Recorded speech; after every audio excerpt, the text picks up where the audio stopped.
kelas 5 yang luar biasa. Semoga dalam masa pandemi ini kalian bisa menjaga kesehatan dan sekarang kalian dalam keadaan sehat walafiat ya.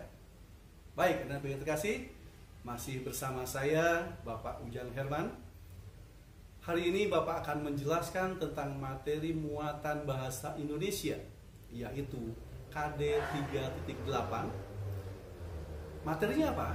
Yaitu menguraikan urutan peristiwa atau tindakan yang terdapat pada teks non-fiksi. Untuk itu, kalian persiapkan diri, siapkan buku tematiknya, buku catatannya, dan alat tulis yang diperlukan. Dan jangan lupa, sebelum pembelajaran sebagai umat yang beriman, kalian silahkan berdoa menurut agama dan kepercayaan masing-masing. Anak-anakku yang terkasih, sebelum pembelajaran dimulai, Bapak akan sampaikan dulu tujuan pembelajaran yang harus dicapai hari ini. Yang pertama, siswa mampu menjelaskan pengertian dan contoh-contoh teks non-fiksi. Yang kedua, kalian diharapkan mampu menjelaskan pengertian dan langkah-langkah membuat peta pikiran. Nah, anak-anakku yang terkasih, tentunya kalian sering membaca buku, baik buku novel, buku komik, atau buku cerita yang lain yang kalian menarik. Nah, sekarang pertanyaan Bapak, apa judul novel paling lucu yang pernah kamu baca? Pikirkan ya. Atau judul dongeng yang pernah dibacakan untukmu ketika pengantar tidur? Nah, tentunya kamu bisa menyebutkan lebih dari satu judul koleksi buku fiksi seperti novel, dongeng, dan cerpen. Nah, jenis buku tersebut lebih mudah dikenal karena termasuk buku fiksi atau karangan imajinatif. Nah, sekarang, lalu tahukah kamu tentang koleksi buku seperti biografi, ensiklopedia, jurnal, dan buku pedoman? Apakah kamu pernah membaca salah satu jenis dari buku tersebut? Jenis teks atau buku seperti biografi, ensiklopedia, jurnal, dan buku pedoman termasuk buku jenis non-fiksi. Kebalikan dari yang tadi. Jenisnya apa? Non-fiksi. Nah, mengapa disebut non-fiksi? Nah, jenis teks ini berdasarkan kenyataan atau data yang benar adanya di kehidupan nyata. Apakah kalian pernah membuat laporan sederhana di sekolah? Misalnya, berupa penelitian tumbuhan kecambah misalkan. Nah, data-data yang ada di dalamnya tentu saja berasal dari pengamatan kalian.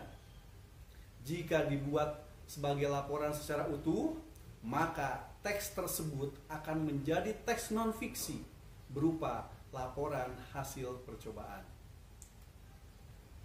Nah, untuk bisa lebih memahami hal ini, maka pada kesempatan ini akan membahas mengenai pengertian dari teks non-fiksi beserta contohnya. Pastikan kalian menyimak video ini hingga akhir supaya pengetahuan kalian mengenai materi ini semakin bertambah banyak.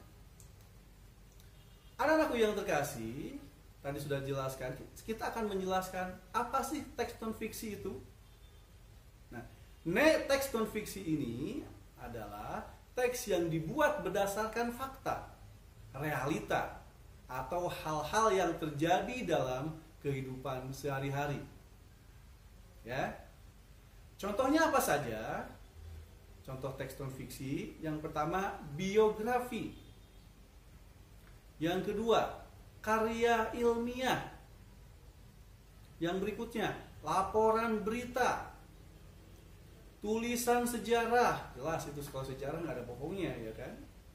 Artikel, tajuk rencana, opini, reportase, ya kan, pidato, iklan, dan sebagainya.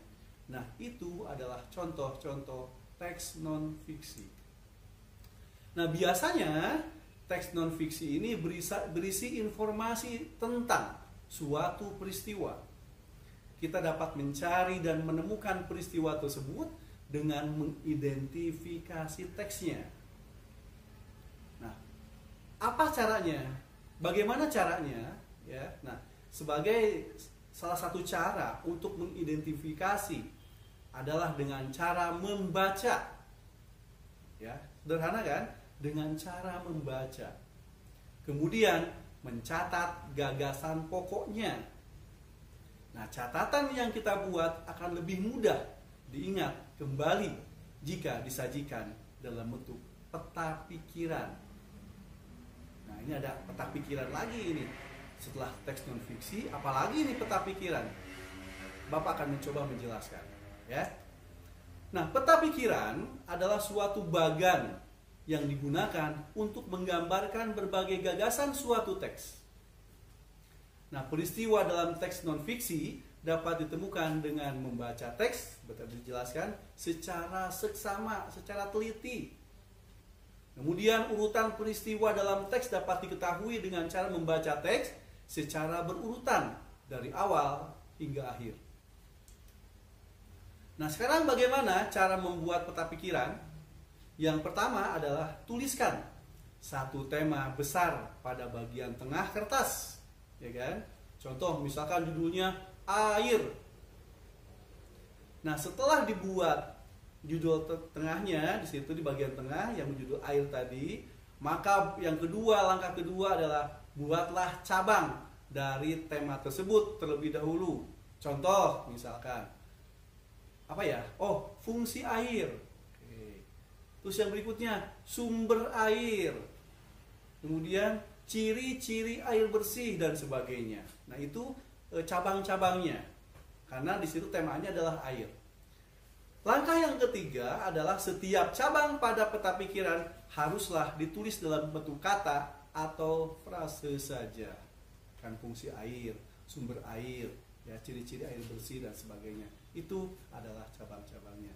Jadi ada 3 langkah untuk membuat peta pikiran. Nah, dalam membuat peta pikiran, hal-hal yang kamu harus perlu diperhatikan adalah yang pertama, buatlah judul atau tema yang berada di pusat peta pikiran tadi. Yang kedua, dari tema utama akan muncul tema-tema turunan yang masih berkaitan dengan tema utama. Yang ketiga, cari hubungannya antar setiap tema dan tandai dengan garis, warna, atau simbol. Dan yang keempat, gunakan huruf besar dapat mendorong kita menuliskan poin-poin penting saja pada peta pikiran tersebut. Nah, itu hal-hal yang perlu diperhatikan, ada 4 hal pada saat membuat peta pikiran. Nah, kemudian bagaimana sih caranya mengidentifikasi urutan peristiwa dalam teks non-fiksi? Bagaimana cara mengidentifikasinya? Ya, yang pertama, kuncinya adalah baca teks dengan seksama dari awal hingga akhir. Itu kuncinya yang pertama. Yang kedua, temukan kalimat utama dan gagasan pokok pada setiap paragrafnya. Jadi, pasti kalau misalkan ada 4 paragraf, pasti ada 4 kalimat utamanya di situ setiap paragraf. Entah itu di awal, di tengah, maupun di akhir. Kemudian yang ketiga, tandai kata atau kalimat yang kita anggap sebagai kata kunci. Nah, dalam mengidentifikasi, anakku yang terkasih, peristiwa penting dalam teks non-fiksi yaitu dengan menjawab pertanyaan. Nah, tentunya kalian sudah mempelajari kata tanya, ada apa, di mana, kapan, bagaimana, dan sebagainya, ya. Nah, kata tanya yang digunakan satu, apa? Yaitu menanyakan keadaan, perilaku, dan penjelasan isi teks. Yang kedua, pertanyaan di mana? Nah, kata tanya di mana menanyakan tempat suatu peristiwa berlangsung, lokasi yang akan dituju, serta tempat yang akan digunakan dalam teks. Yang ketiga, pertanyaan kata tanya kapan? Menanyakan waktu terjadinya suatu kejadian atau peristiwa, jam, hari, tanggal, bulan, tahun, ataupun lamanya sebuah kejadian dalam teks. Yang keempat, kata tanya siapa? Apa fungsinya? Ya, menanyakan pelaku yang terkait atau turut serta dalam suatu peristiwa atau kejadian dalam teks. Yang kelima, kata tanya mengapa? Menanyakan alasan atau sebab sebuah peristiwa terjadi dalam teks. Yang keenam, kata tanya bagaimana? Menanyakan cara atau proses sebuah peristiwa berlangsung, serta untuk menanyakan keadaan atau kejelasan suatu hal dalam teks. Yang ketujuh, kata tanya berapa? Kata tanya berapa berfungsi untuk menanyakan banyak, jumlah atau satuan dan berupa angka. Nah, anak-anakku yang terkasih, peristiwa penting dalam teks non-fiksi juga dapat disampaikan secara lisan.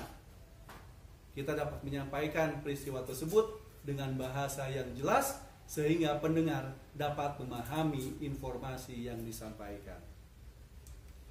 Demikianlah anak-anakku yang terkasih, pembelajaran kali ini, pembelajaran bahasa Indonesia tentang teks non-fiksi. Semoga dapat bermanfaat buat kalian semua dan para pemirsa yang menyaksikan video ini. Terima kasih atas perhatiannya. Mohon maaf apabila ada kekurangan dan kesalahan. Selamat belajar dan tetap semangat!